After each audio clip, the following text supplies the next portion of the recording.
I'm Jim Calamonte on AM 560 The Answer. Chicago's Morning Answer continues next. First, your official Chicagoland weather forecast from the 1 Hour Heating and Air Conditioning Weather Center. Partly to mostly sunny, colder today, high 25. Very cold overnight, low 13. Partly sunny and cold tomorrow, high only of 25. Currently 17. Next news at 8. Chicago's Morning Answer with Dan and Amy continues next on AM 560, The Answer. This hourly segment is brought to you by Secure Retirement Radio with host Raj Shah. Sunday mornings at 7 on AM 560, The Answer. Listen to your heart when he's calling for you. Sad news. She died. Yeah, Roxette front woman Marie Fredrickson just reporting that she passed away at the age of 61. Well, she had been fighting a brain cancer for 17 years and lost her battle this morning. So. That's 80s staple, Roxette. They had a number of hits. Yeah. Are you going to be okay? Remember The Look? She's got the look. There it is. Yeah. Apparently Justin's a big Roxette fan, too. Yeah, wise beyond his years. All right, Jerry Nadler had the look yesterday, the look of somebody befuddled by what was transpiring before his House Judiciary Committee, as basically you had about 5 hours of posterized tweets and lawyers and politicians arguing about Robert's Rules of Order. That was sort of the sum total of the closing arguments to the impeachment case. I don't know that anybody learned anything that they hadn't learned in the previous 100 hours of committee testimony. I learned that Castor uses reusable bags from Whole Foods. It's nice, yeah, to carry his binder in, the notebook and the binder. Sure, reminds you that he's a three-dimensional human being. Yeah, absolutely. He was persuasive. To impeach a president who 63 million people voted for over 8 lines in a call transcript is baloney. The inquiry has returned no direct evidence that President Trump withheld a meeting or security assistance in order to pressure President Zelensky. Yeah, I remember learning baloney, which is a legal term in law school. Yeah. Is it really? No. Oh. Of course not. It's just people making, offering op-eds in rhetorical form. I mean, but that's what a closing argument is, reviewing what we understand to be true. The question is, was it persuasive to enough Democrats, Mr. Castor and others, persuasive to enough Democrats to reject the articles of impeachment that will be most likely revealed this morning?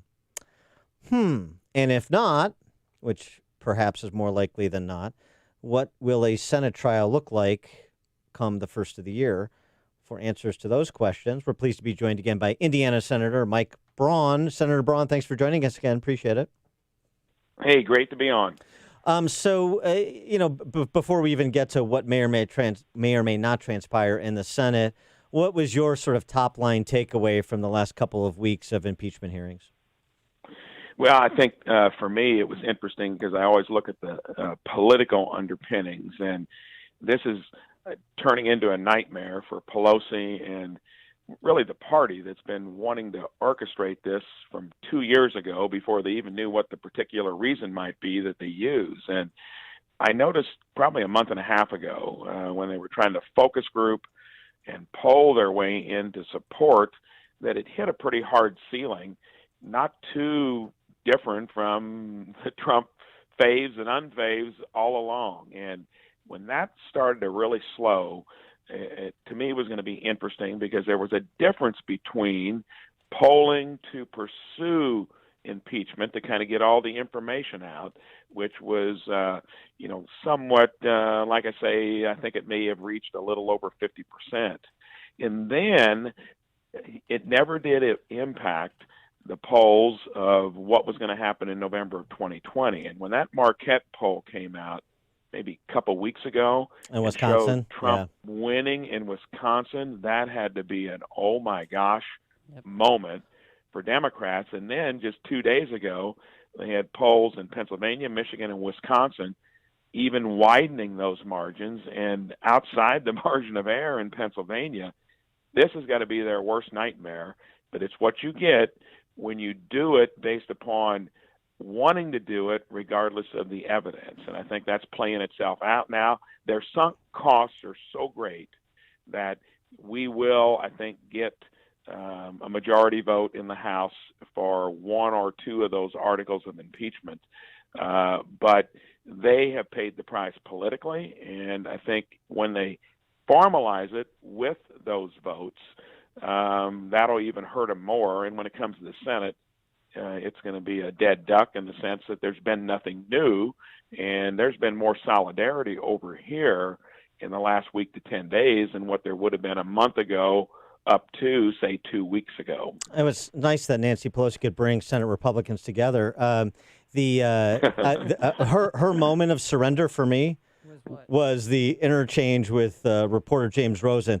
As soon as Nancy Pelosi said these words, "As a Catholic, I reject," and then the rest of it, I knew, invoking her religion. That's basically an appeal to God on her behalf. That is literally a Hail Mary by Nancy Pelosi. I mean, I think you're right, and I think for them, in any, as an entrepreneur over the years, you generally have to build things way ahead into a business plan, and you better have a pretty good nose for it, because you get into the fork in the road and have trouble deciding which way to go, or especially pick the wrong one, it doesn't turn out well. And here, I think, due to the fact we were seeing discussions of impeachment after the election in November and December, and even before inauguration in January, that had an unwholesome underpinning. And with the Mueller report flopping, and this is their kind of last ditch attempt, it's fallen apart for them politically. And the bad thing is, it is eating up so much time and energy. We are not doing anything to fix a broken healthcare system. Pelosi's probably going to have to get the USMCA across the finish line, because she's taken political heat for that as well. But we're not doing any of the business here that most people expect us to do. Anyway. Senator, I was just wondering, are you sure that all Senate Republicans are on the same page with this, so you don't have to worry about, say, a Mitt Romney out of Utah? I'd say the Republicans that are going to have the hardest choice, it comes down to a political one again, because it's not on the merits of the case. I think even Mitt Romney is probably more inclined to, vote against the conviction in the Senate, simply because the merits haven't been there. It'll be tough for some races like Colorado, where it is a blue state and you're running against that sentiment. On the other hand, I don't think it's going to be out of the question that you might get Doug Jones in Alabama, Joe Manchin in West Virginia. I think Trump carried West Virginia by 42 points. That would have to be a very difficult decision for Joe Manchin to go against that kind of, sway from, and he's crossed the line several times before. So I think, I really think on the Republican side, there needed to be something there, and it just has not materialized. And now the fact that the polling in the swing states are showing that this has helped Trump, this is all, this is a political exercise in the first place, and it's just turned south for Nancy Pelosi and the ones that have pushed it. Is the approach that Senate Republicans under Majority Leader McConnell, the approach they're going to take, similar to the closing argument we're seeing across the pond with the Brexit election coming up on Thursday, which is basically the conservatives are saying, we believe the populace is at the point of saying, just get this done and let's move on. And is that essentially what McConnell and Senate Republicans are going to do? We're going to have the trial, we're going to get it done, and we're going to move on. Or do you think this is going to drag out over months? No, ironically, I think that the White House is going to be pushing hard to have a full vindication, to have its chance to, counterpunch. And I think that will be tempered by the fact that since there's nothing new coming, that will be given its due course. And I believe, from my understanding, any senator can make the motion to move to a vote. That motion would have to be approved by 51 senators.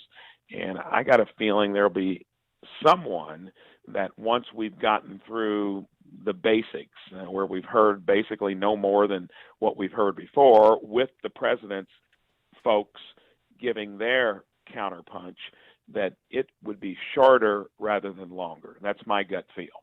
The other reckoning that certainly a lot of conservatives and Trump voters are spoiling for is with respect to the FBI and to some extent the CIA, with respect to the 2016 investigations. You had this IG report released yesterday that documented no less than 51 violations of procedure, 9 false statements with respect to FISA applications.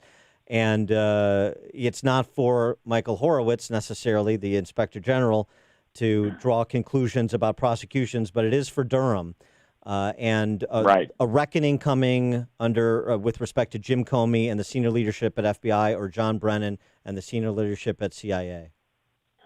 Thank goodness this is happening. And and I knew this 3 months ago, 3 processes. It would have been with the IG, which has just come out currently. Lindsey Graham will be interviewing him tomorrow in his committee. So there'll be some committee review. How long that takes would be up to Lindsey. And then the most important part will be what U.S. Attorney Durham and, of course, AG Barr decide to do with the information.